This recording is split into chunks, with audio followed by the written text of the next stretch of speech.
Hello and welcome to Decoder. I'm Neil Apatel, editor-in-chief of The Verge, and Decoder is my show about big ideas and other problems. Today, let's talk about the looming AI monetization cliff, and whether some of the biggest companies in the space can become real, profitable businesses before they careen right off it. My guest today is Hayden Field, who's our senior AI reporter here at The Verge, and she's been keeping close tabs on both Anthropic and OpenAI, and how those two companies in particular tell us a whole lot about the AI industry as a whole in 2026. You've certainly heard a version of the monetization cliff story before.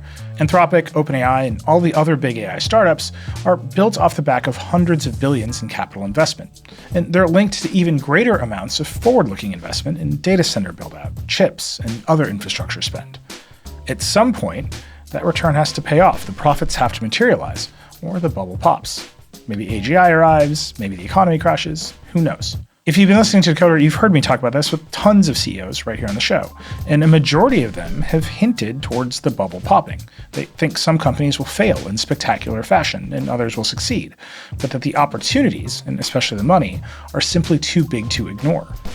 The AI industry is going to do this, whether we want it to or not. The market depends on it. And so these last few weeks have felt like a very important inflection point, as both Anthropic and OpenAI have started to react to the reality of needing to go public to make money. The catalyst for all this change is the rise of AI agents, products like Claude Code and Cowork, the open source OpenClaw, and OpenAI's Codex. They've all radically changed how these companies are thinking about their resources. And that's starting to affect how they behave, the products they support or suddenly kill, the restrictions they impose on customers, and the money they're willing to burn on the way towards their next big milestone. That's because agents are valuable to customers right now, but agents also use far more compute. And so the way people are using agents is burning tokens at a rate way faster than these companies anticipated. And that's causing them to make hard decisions. We saw this most evidently last month when OpenAI abruptly killed its video generation app Sora, ditching a $1 billion Disney deal in the process. Why? Well, it costs too much to run, and OpenAI needs the compute for Codex. And we saw it again just last week, when Anthropic decided it would no longer let Claude users burn through compute resources using the OpenClaw agent framework through a standard subscription plan, instead forcing those users onto a pay-as-you-go plan, which costs substantially more. As you'll hear Hayden explain, these are glimmers of a make-or-break moment for the AI industry, as both Anthropic and OpenAI barrel towards two of the biggest IPOs in history. And the pressure on these companies to make money has never been this intense. The projection these companies have made, which just this week leaked to the Wall Street Journal, tell a story of mind-boggling growth, to the tune of hundreds of billions in revenue and profitability by the end of the decade. But the most important questions now are, can these companies pull all this off? And what compromises will they make to reach that goal and avoid crashing and burning? Before we start, a quick reminder that you can listen to this episode or any episode of Decoder completely ad-free by subscribing to The Verge. Just go to theverge.com/subscribe. Okay, Verge senior policy reporter Hayden Field on the AI monetization cliff in the race to profitability. Here we go.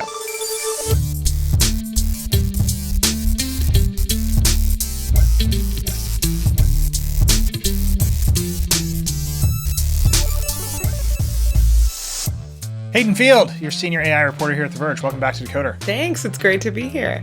I'm excited to talk to you. There's a lot going on in AI world recently. It feels like we are at a very important inflection point for this industry. What are you thinking right now? Yeah, we absolutely are. It's kind of like time to pay the piper in a way. You know, they've been raising a ton of money, raising a ton of hype for years. And now, as companies prepare to go public and the competition is heating up more than ever, and they're kind of entering all these different sectors and trying different side quests, it's finally time to really face the music and see how much money they can really make. And there's never been more pressure on them also. When you say them, I want to stay focused on OpenAI and Anthropic, which seem to be on different trajectories. Now, there are obviously other big AI companies in the mix. Google exists. It's going to do whatever Google does. But Google has a big business already. It can subsidize finding product market fit with AI. It can subsidize making efficiency improvements on TPUs. It's just very different from, in particular, OpenAI and Anthropic, which have to become companies. Like, they have to graduate into becoming companies, particularly if they're going to go public, and then they're going to have shareholders, and they're going to have to show profit and loss and all this other stuff. Can you just describe how OpenAI and Anthropic are currently situated and where they might be going? Sure. So yeah, I mean, it's interesting because in some ways they're in the same position. They're both preparing to go public this year, reportedly, and kind of racing each other to do that. And they're both constantly raising a ton of money and hype. But where they differ is, of course, OpenAI has traditionally been really courting the consumer-facing stuff and some enterprise and government, but they've really been focused equally, if not way more so, on consumer. Anthropic has always been pretty focused on enterprise, and they have remained pretty steady on that focus. So, they're not really doing as many side quests. They're not, rolling out as many other experiments or projects. They're just kind of laser focused on their enterprise goals and their enterprise clients. So now, are they only doing that? No, sometimes they kind of, it seems like, get FOMO and they're like going into, Claude for healthcare and, Claude for education, things like that. But it doesn't totally remove them from their goals of enterprise because that's pretty focused on healthcare organizations or, education systems are enterprises too, as we know. So, they're really laser focused on this. They kind of have the reputation of being the adult in the room in some ways because they're not as perceived as like going wherever the wind blows them. They're kind of on one trajectory and they're staying really steady, it seems like. Whereas OpenAI kind of has the reputation of, changing their focus a bunch internally and externally. People have said this. It's like, going on a ton of side quests, trying things, throwing a ton of spaghetti at the wall, like consumer, enterprise, government, everything, just seeing what works. And even Sam Altman himself has described OpenAI as kind of like betting on a ton of startups internally and just kind of seeing which one pulls ahead. But now they're finally having to realize, hey, maybe it's time to focus on the most money-making endeavors here and deprioritize some of these other projects, kill them off so we can just kind of compete with Anthropic and focus on coding and enterprise. Yeah. I think that brings me to the news of this week that really made me feel like, oh, we're at an inflection point. And that is Anthropic started raising its rates for people using tools like OpenClaw. They really want you in their system on their subscription plans using the tools and their pricing their way. And if you want to use Claude to power other systems like OpenClaw, you're going to have to pay in a different rate structure that to me feels like they don't want you to do it at all. And then next to that, OpenAI killed Sora, which was their very buzzy video generation product that was basically a deep fake nightmare, but they also had a deal with Disney for $1 billion, which always seemed confusing, but they canceled that deal too. Let's start with OpenAI. You're saying they're killing off all these side projects. They're trying to focus on Codex, which is fundamentally enterprise software, right? It is a tool for software developers to make software. Why did they kill Sora, and where did this sense of focus come from? I think the sense of focus honestly just comes from the competition and the fact that pressure is building on them to generate more revenue than ever. They've never had more eyes on them in their balance sheet in their whole company history because they're preparing to go public and because they just raised so many billions of dollars. Their post-money valuation right now is $852 billion. So yeah, I mean, investors are saying, okay, like what's the plan here? What's the plan for returning our money? So in order to deliver on those promises, they are having to not only devote their time and like money and staff to the projects that are going to make the most money, but also their compute. So that's something that we saw execs at OpenAI talk about when they killed Sora. We saw a couple internal memos go out. One of them was from Fiji Simo, the CEO of AGI deployment. And she said that basically the company needed to stop focusing on side quests and just really dive fully into enterprise and coding. And yeah, I mean, compute is super limited. OpenAI is always talking about how they don't have enough compute to fulfill what they want to do or to scale appropriately. Sam Altman at Dev Day and SF in October said to reporters, I've just never seen him so stressed when he was talking about this, about how the compute constraints were stopping them from scaling appropriately and how they couldn't really deliver what clients wanted unless they just could somehow get their hands on more compute. I've never seen him more stressed out. And so, yeah, that's, playing out now months later. Sora took up a bunch of compute and there wasn't really a big return there. And so they abruptly decided to cancel it, apparently 30 minutes after working with Disney on a related project and then just suddenly pulled the plug with no notice. So, things over there, it seem like are in kind of a tailspin. It's like if you're pulling the plug on a project with a huge company like Disney 30 minutes after talking to them about like how it was going great, there's some real issues there. I want to come back to OpenAI, its management, which has all but turned over since the last time you were on Decoder, and its sort of strategic focus.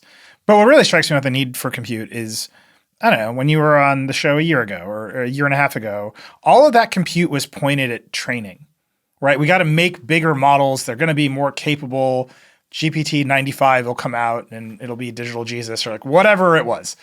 And the idea was that we needed bigger models with more data, and the scale of compute necessary was gonna get us to the capable models in AGI in some way. Now it seems like the compute is all for inference, right? There's people that want to do things with these tools, particularly in software development.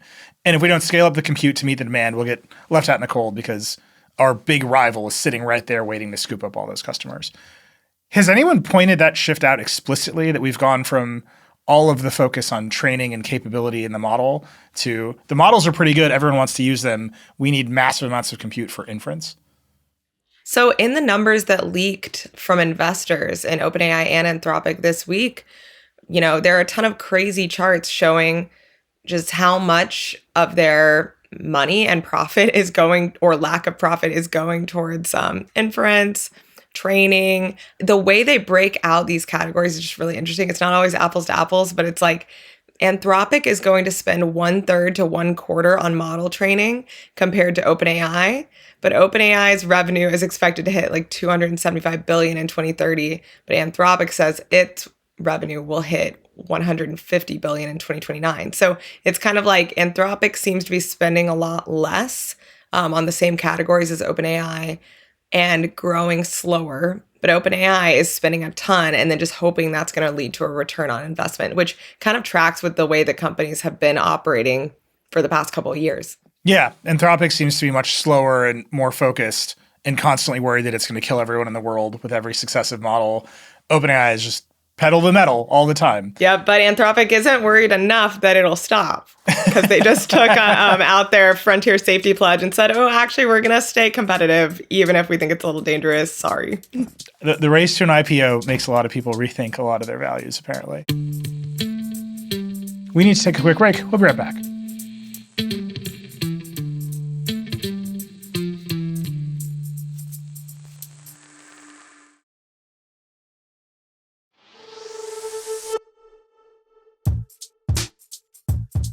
We're back with the Verge's senior AI reporter, Hayden Field, talking about Anthropic and AI's race to profitability. The other piece of news, right, this is, again, pricing, compute usage. Anthropic changed its pricing structure to make using Claude with OpenClaw much more expensive in different ways. So if you have a Claude Pro or Max subscription, you can't just hook it up to OpenClaw and go. You've got to buy tokens on top of that subscription. That in some ways felt inevitable. In other ways, obviously made a lot of people very upset. It made the developers of OpenClaw upset. They said they could only delay the decision by a week. What's going on there? So when I talked to an economist about this morning, he said that agents have just changed everything. And I talked to another couple of tech leaders about this, and they said agents are consuming hundreds of thousands more tokens than basic chat models have been. So it does make sense, even if it's frustrating, because it seems like, the way Anthropic put it was, hey, our infrastructure isn't built for this. Like, we didn't plan for this.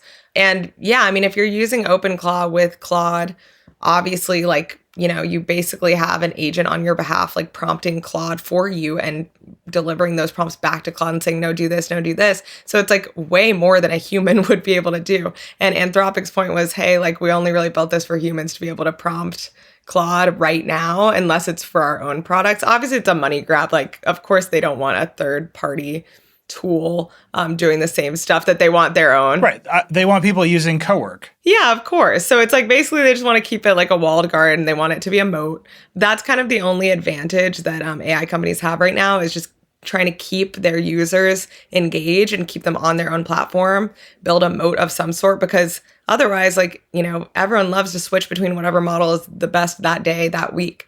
So yeah, this is just Anthropic looking to like deepen its moat. And also, compute is constrained everywhere. So they don't really want a third-party tool prompting Claude way, way, way, way, way more than a human would be able to. They don't seem to mind when it's Cowork doing the prompting. Right. Because you're inside of Claude, and then they can monetize you in whatever ways that they come up with to monetize you. Exactly. They want to monetize it if they can. Is there a path either in enterprise for Anthropic or consumer for OpenAI to actually make $1 in profit? That seems to be the big question everybody has. Yeah, that's a really good question. And it's something that when I was chatting with economists, they didn't feel that it would be that easy or likely, but they think that 1 or 2 LLM providers will come out on top and the rest will have to consolidate. So yeah, there's a chance for sure. Anthropic and OpenAI are both projecting some form of profitability in 2029, 2030. Anthropic said maybe this year it'll also like be slightly in the green and then go back in the red and then go back in the green for 2028, 2029. But yeah, I think that they've all realized that if that is ever going to happen, it's going to be via the boring, unglamorous back of office stuff, enterprise, military contracts, government contracts, all that stuff, because consumers just honestly, yeah, they'll maybe pay for a $200 a month subscription if they're a power user, but there is no way that stuff is ever going to add up to the amount of money that's involved in these enterprise or government contracts. This seems to me like the point at which OpenAI faces just a fork in the road. They were made to be a consumer business, as you've pointed out. It seems very much like they wanted to bite off some of Google's business. Google Search, one of the greatest successes in business history, maybe the greatest business that you can run in world history. They haven't really succeeded, right? They might have shifted some search behavior to ChatGPT, but they haven't taken meaningful dollars away from Google. Google just keeps doing better and better, and they keep lacing Gemini into everything that they make. And eventually, the idea that you would open ChatGPT to do a search when Google's going to deliver you something substantially the same, that's going to get harder and harder for OpenAI to compete on. Are they just pivoting away from consumer entirely? They hired all those Meta people to do ads, and the ads have come to approximately nothing from what I can tell.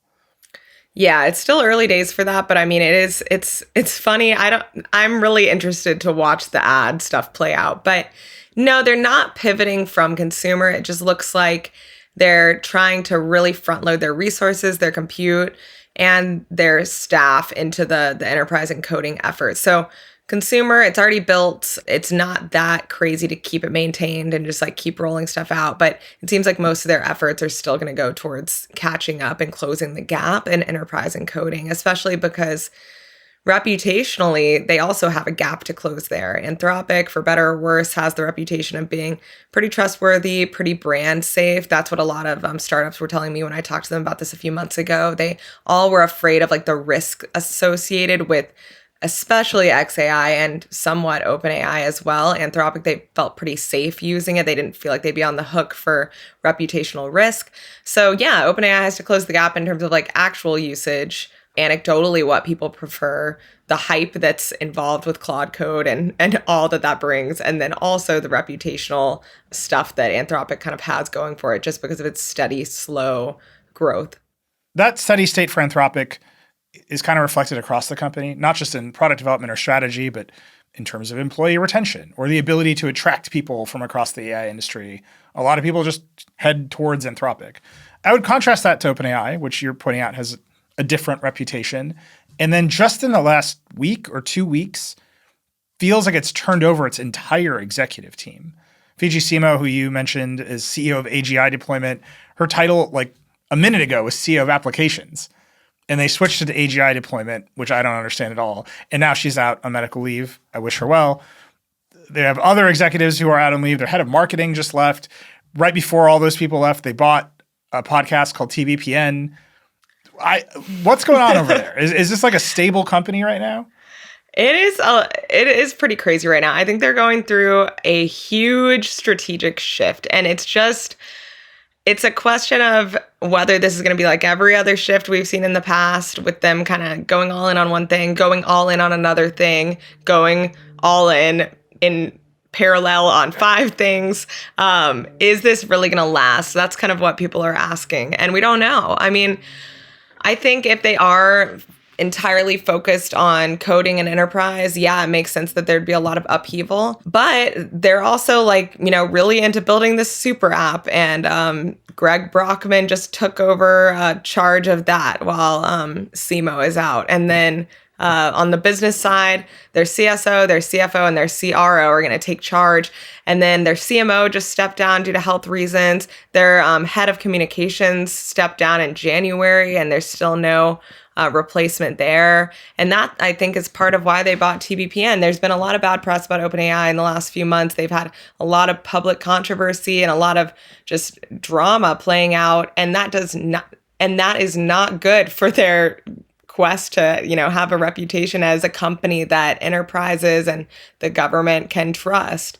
And so I think that's part of why they bought TBPN. They said that literally they wanted to help shape the narrative, aka help control the public narrative playing out about AI. And so, what better way than to hire the people that are being watched 3 hours every weekday who are talking about it. Plus, TBPN is now going to help with OpenAI's comms and marketing in their free time. So yeah, I mean, it's really an acqui-hire situation. Yeah, I have a lot of thoughts on that. I think a lot of the other AI companies who put their executives on TBPN certainly have a lot of thoughts about that I've heard. We'll set that aside. The idea that it's just a marketing problem or a narrative problem, the last time I heard that was Uber executives complaining that Uber only got bad press. And most of the media that I knew at the time was like, no, you just keep doing stuff. Yep. It's not the narrative. It's literally what you are doing all the time that is getting you the bad press. You can't just yell at us into liking you. It's not quite the same with OpenAI. They are darlings in a very specific way. But the bad press or the perceived bad narrative, in my opinion, has everything to do with their strategic confusion. Right. The media is not out to get AI. It's when you do the polls, the broad public in the United States is like AI is less popular than ICE. Like there's a gap in how people feel about these tools, even though they're exposed to them all the time. Is that all on OpenAI? Is that across AI in general? To me, it feels like it's very much OpenAI, in particular, Sam Altman running around all the time saying, like, I might destroy the world by accident if you don't give me all this power. Yeah, I think it's really interesting to look at how the general public feels versus how people that are in tech feel, because they kind of feel different ways, but there is some overlap, but it's for different reasons. So I remember when I was chatting with a firm that charts public perception of things in the last couple months, they said that, yeah, the general public really didn't like AI for the most part. They broke it out by generation, by gender, all sorts of different things. But for the most part, yeah, the general public was not a fan. And they noticed that the more well-known an AI company was, the worse the public perception of them, just because they were more aware that it was an AI company. So OpenAI had a worse reputation by this firm's standards than Anthropic per se, but as Anthropic's public perception was on the rise, opinion of it was going down. So that was just interesting. It's if you're known as a household name for being an AI company, the general public right now isn't really a fan, for the majority at least. But within tech, people are looking at the business angle and how these companies are conducting themselves, what the CEOs are saying. Maybe Sam Altman isn't a household name for the average person in America. I think a lot of people know who he is, but I will be talking to people in the wild and say Sam Altman, and they're like, who's that? So when I say CEO of OpenAI, they get it. But yeah, I think it's interesting, just comparing the tech reactions to the general public's reactions, because in the tech industry, yeah, people are really raising an eyebrow at OpenAI's business strategy and at Sam Altman going around saying oh, I couldn't raise my child without ChatGPT, or, oh, if you if your job gets replaced by AI, like maybe, you should think about switching jobs. And, Dario Amodei said kind of sus things as well. So, I mean, no AI leader is doing comms entirely right. But it is interesting to see kind of, the difference between the general public's perception versus people in tech. We have to take another quick break. We'll be back in just a minute.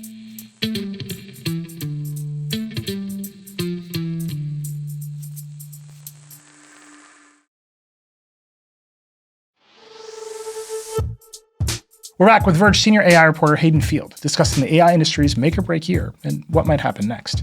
This kind of brings us to the make or break moment, right? These companies are both headed towards IPOs. Both of their financials have all leaked. We can see their cap tables. We can see their revenue projections. And it feels a little bit like tortoise and the hare, right? You've got Anthropic committing to being an enterprise company, being a solution for software development that has kind of changed the entire nature of software development. You have OpenAI with Codex that thinks that it can eat a piece of that market as well, shutting down consumer applications that aren't working. Maybe it will figure out ads. Maybe it will actually bite off a piece of Google search. Who knows? But they're still just hopping all over the place. Like, it's just pedal to the metal at OpenAI all the time, and Anthropic just continues moving along its roadmap. How do you think that plays out, not over the course of the IPO timeline, but in the short term? Do you think OpenAI can recapture a sense of focus? I think it's going to try very hard, and I think it will be able to. The question is just, can it hold on to that focus? I mean, I've seen them change their strategy just like this in the past, and usually it just falls by the wayside a couple months later or a year later. So what I'm wondering is how long they can hold on to this. Like, Anthropic has, committed to one thing, stuck with it for the most part. OpenAI, whenever they commit to something, like a year later, things shift. Teams will be disbanded. They'll have a reorg. Anthropic's also seen a ton of change, but it's always had this one goal and kind of stuck with it. And I've been tracking both these companies for so long that it's like, you can kind of see the trends there. So maybe this is a big step change for OpenAI and they're really going to pivot. And maybe that's why we're seeing all this executive restructuring and the side projects being killed and trying to really force them to commit. But it is interesting because I don't know the rate at which they'll be able to catch up with Anthropic when it comes to enterprise and coding, because I've even seen anecdotally a bunch of startup founders switching entirely over to Anthropic when they used to be, testing both. We did a piece a couple months ago about how Claude Code was having a moment. And most of the founders and company leaders I talked with in a ton of different sectors preferred Anthropic's products for this stuff. So, I mean, to OpenAI's credit, it has been working really hard on getting its coding models up to date, more improvement. We've seen people start to prefer that sometimes. So, I mean, they've made a huge advancement here. It's just, can they close the gap? That's what we'll have to wait and see on. Yeah, it really feels like software development is product market fit for these tools. Yep. And that's a very lucrative market.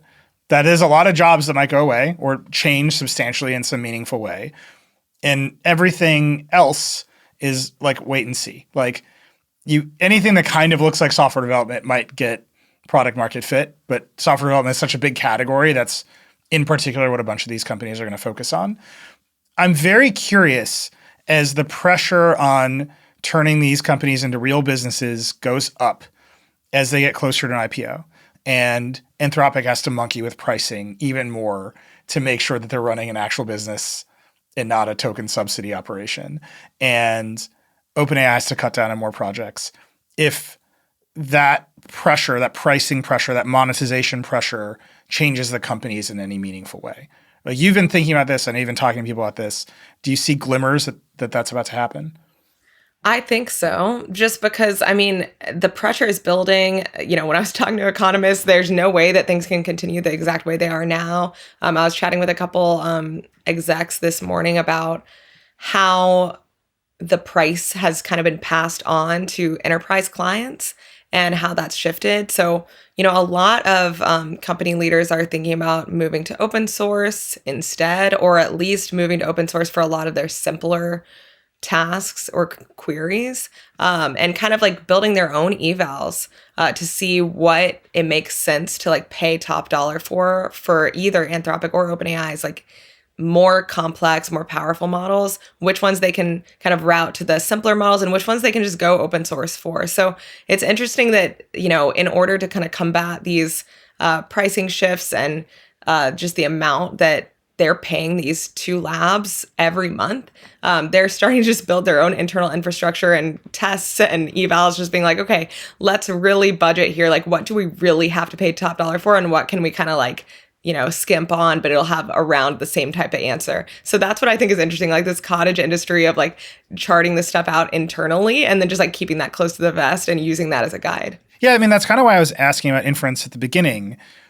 If the models today are good enough to be this disruptive to software development, there's no reason that a distilled model a few years from now that's much cheaper to run or you can run locally wouldn't be as good. And that the bleeding edge model is unnecessary because it's so expensive. And we haven't like run this industry long enough to know how those pricing dynamics play out. But it feels like the additional capability from the next model, the next model, the next model is unnecessary if the current models are already so disruptive to at least the industry of software development. And I'm just very curious to see how that pricing plays out because the incentives to keep burning money on training go down if the products are good right now. And I haven't really seen the labs talk about it, but you can see the bigger companies that have to be much more tightly run, like Google, starting to understand, we can deploy a lot of different models for a lot of different uses and lower costs across the board. Right. And it's funny too that, these labs do promise like, as the years go on, prices are going to drop. Don't worry. We're going to offer these models and access cheaper and cheaper. But that doesn't really square with what's going to have to happen for them to turn a profit, especially one that investors won't like roll their eyes at. So that's what's going to be interesting. There's a lot of tension here that we'll have to track over the next 6 months or so because, this is going to be the big year for paying the piper. Yeah. I mean, there's only two ways to do it, right? You can increase the number of people paying the amount they're paying now, or you can increase the price. Which one do you think it's going to be? It's funny because that's exactly what an economist was telling me this morning. He's like, well, like you either got to expand to basically the entire general public globally, or you're going to have to raise the prices a lot. And then even then it may not square with like what you actually need. So we'll see. It's going to be a really interesting year. Yeah.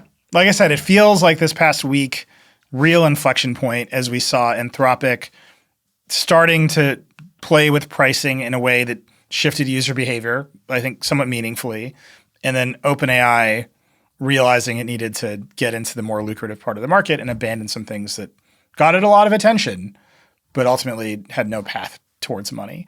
What do you think happens next here? I think we're going to see OpenAI further, kind of consolidate resources into these two focuses and lose a couple of other side projects. So, we've heard maybe Atlas is going to go by the wayside. Probably, even though they haven't said this, some safety research, I would guess, or at least, doing what they tend to do, which is kind of reassigning people on a certain safety research team into other departments. And so they say they're not actually, diminishing the research, but who knows whether they are or not. So I think we'll see some changes to its research org and maybe people studying long-term risks. They've got to keep some of them around because it's good PR. But, I could see them definitely kind of like on the DL, reassigning some of those people. And then, it's all about just devoting more compute to the things that are going to make the most money so that they can make investors happy. And so, whatever ways they can do that, that's what we're going to see. Probably maybe another funding round before they go public. OpenAI is also reportedly trying to go public before Anthropic. That's something Sam Altman is apparently really serious about. But he's apparently, the information reported, sparring with its CFO, Sarah Fryer, about that. She apparently doesn't think it's ready to go public as quickly. So, we're going to see maybe some more leadership turnover. Who knows? But, I think that the next couple of months are going to be very interesting for executive turnover, which projects get killed off, and Also, like probably some top engineers going from one lab to another or vice versa. And tracking who's moving and to where and what team they moved from is going to be really telling as well. I feel like we could do another full hour of Decoder on just how much the AI industry is driven by Dario and Sam hating each other specifically. I don't know if that's today, but you're going to come back and do that one soon. Hayden, thank you so much for being on Decoder. Thanks so much.